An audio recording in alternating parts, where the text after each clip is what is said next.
Num país miscigenado e plural, as religiões de matriz africana fazem parte da cultura brasileira, mas ainda sofrem demais com a discriminação.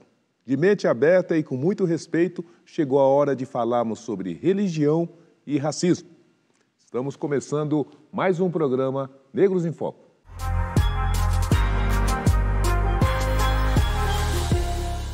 Olha, e para este bate-papo nós temos aqui no estúdio as presenças agradabilíssimas do Babalorixá, professor e doutor Sidney Nogueira, e a Yalorixá Carmen de Oxum, sacerdotisa de religião de matriz africana da casa Ilê, Olá, Omi, Assé, Opô, Aracá. Seja bem-vinda.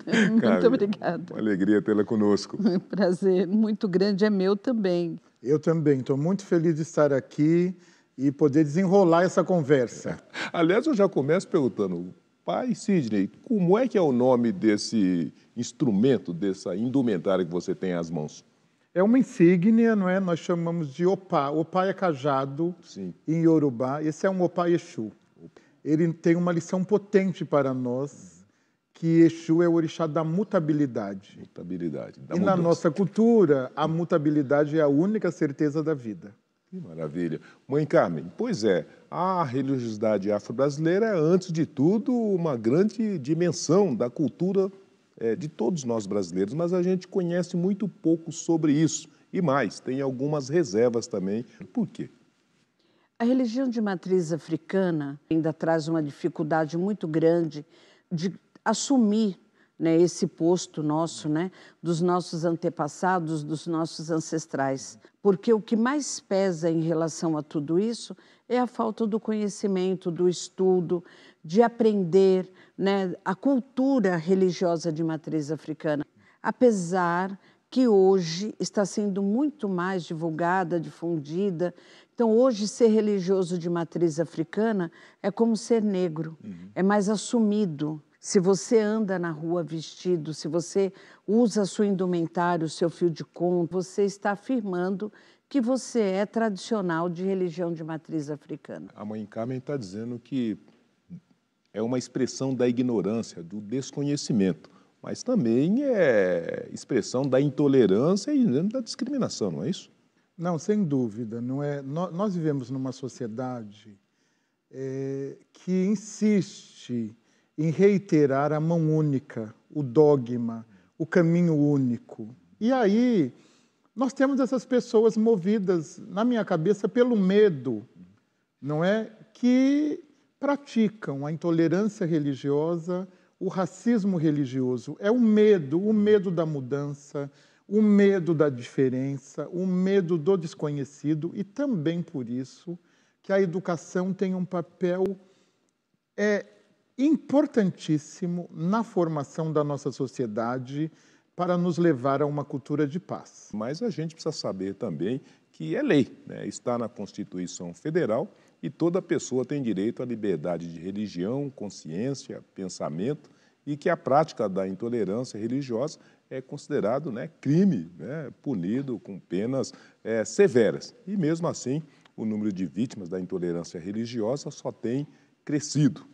Em 2021, o Ministério da Mulher, da Família e dos Direitos Humanos recebeu 586 denúncias de intolerância religiosa, um aumento de 141% em relação ao ano anterior, que teve 243 denúncias. Rio de Janeiro foi o estado que registrou o maior número de denúncias, 138, seguido por São Paulo, com 110. No que diz respeito ao sexo das vítimas, a maioria é constituída por mulheres, um total de 382. Já os homens somam 130 e as outras 74 vítimas não declararam seu gênero. Ainda dentro deste universo, em uma pesquisa realizada pelo Datafolha em 2022, 49% dos entrevistados se disseram católicos, 26% evangélicos e 14% sem religião. Mãe Carmen, então nós temos visto que as pessoas têm autodeclarado, têm manifestado as suas preferências religiosas. Isso tem acontecido também com a nossa religião de matriz africana? Sim, mas com certeza. O que acontece? Nós, formadores de opinião dentro das nossas casas de candomblé, dentro das nossas roças, das nossas comunidades tradicionais de terreiro, nós já ensinamos a criança a dizer que é religioso, que é de religião de matriz africana. E nós temos também a Secretaria de Justiça e Cidadania do Estado de São Paulo, né? Eu faço parte do Fórum Interreligioso pela uma cultura de paz e liberdade de crença. Então, hoje, assim, é muito mais difundido a religião de matriz africana em todos os âmbitos, né? É mais assumido. Não só o negro, mas o branco também faz questão de dizer que é religioso de matriz africana. Agora, pai Sidney, nós temos visto nas informações e também nas pesquisas que a aversão, a intolerância e as agressões de toda a natureza também persistem. Como é que a gente pode tratar isso na atualidade? Nós precisamos da educação. Nós precisamos de letramento racial em todas as instâncias, que os espaços institucionais, os espaços publicitários, a mídia, não é, leve a sério não só uma discussão sobre o racismo no Brasil, mas também uma formação que combata o racismo. Não é? Está posto que o Brasil é um país racista. Veja no Rio de Janeiro, professor, lideranças de terreiro são impedidas de tocar os seus tambores. Não só no Rio de Janeiro, isso acontece em todo o Brasil. Nós precisamos de delegacias especializadas no combate ao racismo religioso. Se nós queremos uma cultura de paz, se nós queremos um país que avance culturalmente, em termos de educação, em termos políticos, nós temos que colocar o dedo nessa ferida. Sem dúvidas, é uma luta árdua, incessante e muitas vezes que passa por gerações. Nós fomos visitar o terreiro Quiloatala, onde a luta para derrubar o preconceito acontece na conversa e na prática diária dos ensinamentos. Eu vou convidar vocês para a gente acompanhar aqui na nossa tela. Aqui é a Inzo Quiloatala, né? Casa de Candomblé Congo Angola. Somos da família Gomeia, cumprindo aí as missões religiosas de acordo com nossa tradição. A energia cultuada nas casas de Candomblé, ela é um Nkice, um Mukixe, que são divindades que vêm de regiões banto, lá da África. O Candomblé é uma religião, né, de tradição oral. O que a gente canta é o que a gente tem de memória. É a maneira que nós passamos as experiências dos nossos antepassados para frente e a maneira que nós tentamos ensinar às novas gerações, depois da gente, quem são as nossas divindades. Existe também algo mais importante que a voz, que são os tambores. Os tambores são uma forma de comunicação dentro das tribos. Quando as pessoas africanas vieram para o Brasil, houve um processo de apagamento das nossas memórias e a partir dali você se batizava como cristão e você não sabia mais nem de onde vinha. Então eu acho que o candomblé, ele retoma para a gente o nosso sentido de família. Você já sofre preconceito por ser preto, isso 100%. Quando você diz que é macumbeiro, isso sobe para 1000. As pessoas têm mania de julgar as regiões que são mais periféricas. Porque é assim que a gente é vista lá fora. Você cultua demônios. E o problema não é a religião, sempre foi o preto. O europeu, ele entrou dentro da África, arrancou toda a cultura e toda a história de um povo e colocou a Bíblia. Então somos um culto e resistência, né? Hoje eu entendo que a gente sim deve falar um pouco mais sobre nossa cultura, né? E quebrando esse estigma, esse negócio negativo que se criou ao longo do tempo. A casa tem canal no YouTube para mostrar ali as meninas dançando. Com esse entendimento de que existe esse racismo estrutural lá fora, então a gente, através dessa força de cada irmão que vai para a rua, a gente leva a bandeira do Quiloatala, que é o que a gente fala que é um Ubuntu, né? É essa força da comunidade. Eu só peço à sociedade no geral o respeito.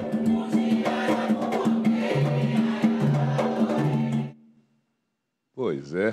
Ô, pai Sidney, é necessário o conhecimento e a educação. A academia está mais atenta, está mais interessada? As políticas afirmativas de cotas, a Lei 10.639, seus desdobramentos, tem levado, não é, discussões importantes para a academia, para a escola.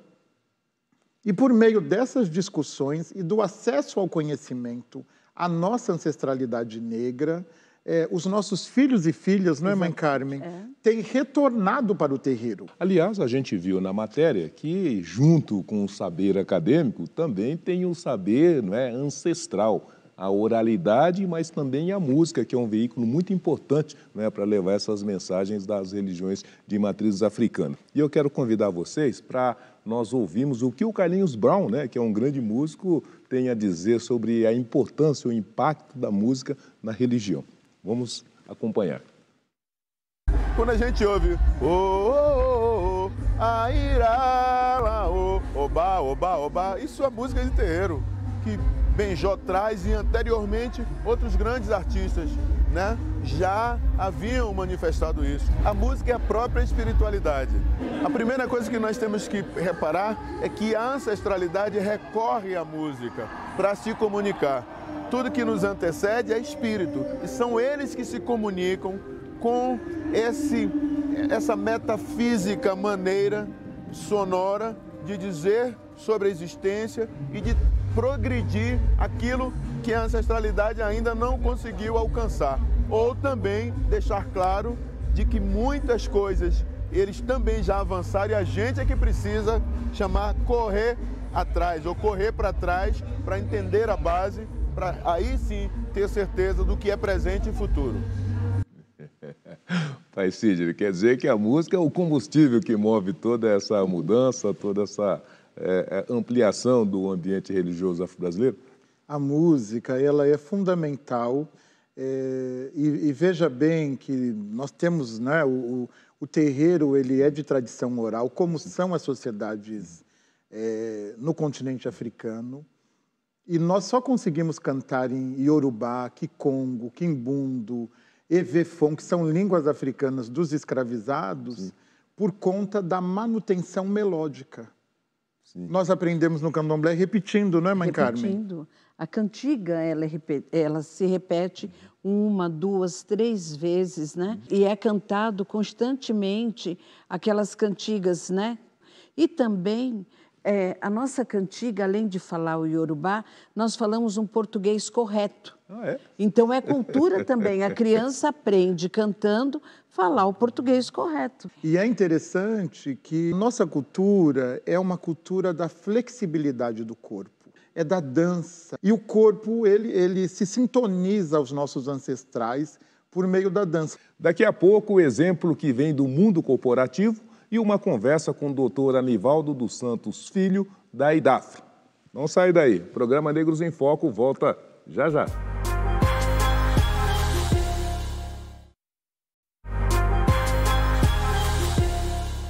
Já estamos de volta com o nosso programa Negros em Foco. O tema hoje, religião e racismo. Temos aqui no estúdio o Babalorixá, professor e doutor Sidney Nogueira, e a Ialorixá, Carmen de Oxum, sacerdotisa de religião de matriz africana da casa Ile, Olá, Omi, Assé, Opó, Aracá. Chamo agora para a nossa conversa o doutor Anivaldo dos Anjos Filho, do Instituto de Defesa dos Direitos das Religiões Afro-Brasileiras. Tudo bem, professor José Vicente? Doutor Anivaldo, a nossa Constituição diz que o Estado, pelo menos, precisa ser laico. E, sendo laico, precisa respeitar todas as manifestações religiosas. Isso é uma realidade hoje no nosso país, na sua opinião? Infelizmente não, professor. Que o arcabouço legislativo para que a gente viva em paz, cultue nossos orixás de maneira tranquila, de maneira como deve ser feito, ele é bem vasto. Nós temos, mais do que todas as leis, nós temos a Constituição que nos garante isso. O problema hoje é a efetivação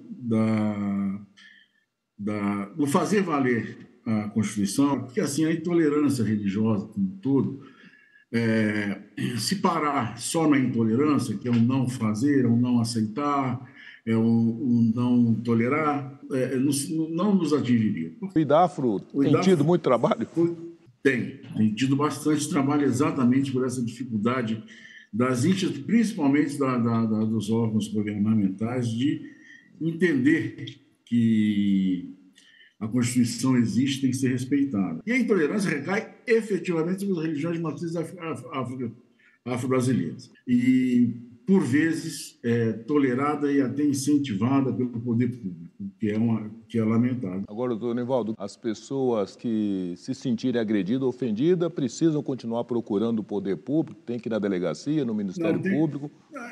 Na verdade, assim, nós orientamos as casas que são filiadas ao IDAFRA ao enfrentamento judicial mesmo, né? Judicializar mesmo a causa, mas não judicializar só na área criminal, que essa é uma discussão que, apesar das pessoas acharem que a lei de intolerância religiosa é uma lei forte e tal, eu acho que ela é muito branda. Então, o enfrentamento tem que ser material. Nós temos que ir no judiciário cobrar mesmo indenização por dano moral, e é um dano moral, é um dano patrimonial, é um dano cultural, né? Isso tem preço. Doutor Anivaldo, muito obrigado pela gentileza da participação, uma alegria poder revê-lo, não é? E continue aí na defesa da nossa religião de matriz africana. Um abraço a todos aí, sempre que quiser, conte com a gente, nós estamos na luta. Tudo bem.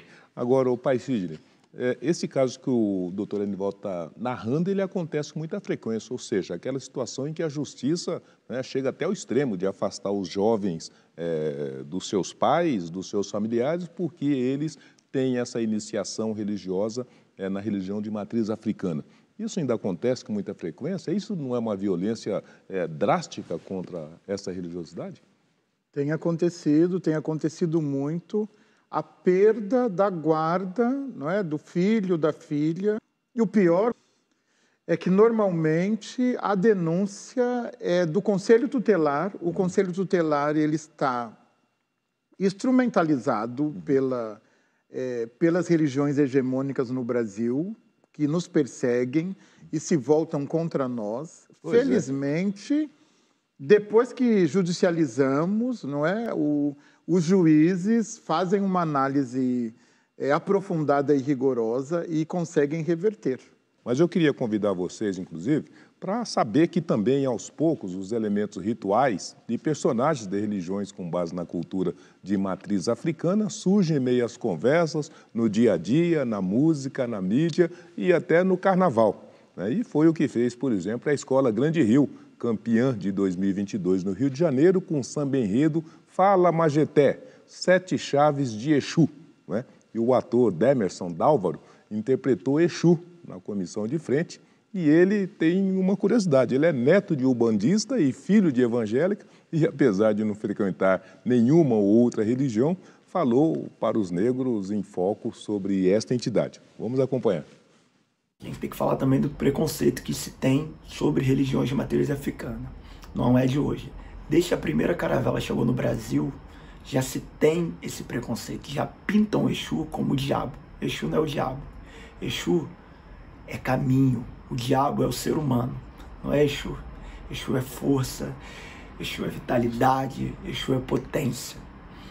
E pelas redes sociais, às vezes vem um engraçadinho outro mandar uma mensagem ou outra que não é tão legal. Mas se eles não conhecem Exu, é porque eles não querem e nem devam conhecer. E é isso, gente. Grande beijo, laroie para todos nós. Pois é, ô mãe Carmen, fato da Grande Rio ter sido campeão com um tema, né, que é tão sensível como esse, foi um acontecimento, não foi não? Foi extremamente positivo, né, porque popularizou, né, e trouxe a doutrina, o ensinamento que Exu, como ele mesmo disse, não é o diabo. Porque o que existe? Eles falam exatamente que Exu é o diabo porque tem que se atacar alguém.